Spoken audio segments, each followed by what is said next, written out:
ব্যাপার, আজ এত মোমবাতি নিয়ে এসেছো, কি হবে? গত 13 বছর ধরে তো ঘরেই পড়ে আছে। ছেলে ছোকরারা বলল মোমবাতি প্রতিযোগিতা করবে, তাই নিয়ে এলাম।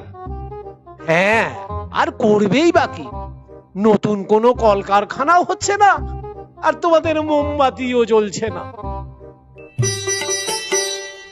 আরে ভোলা না, এদিকে আয়।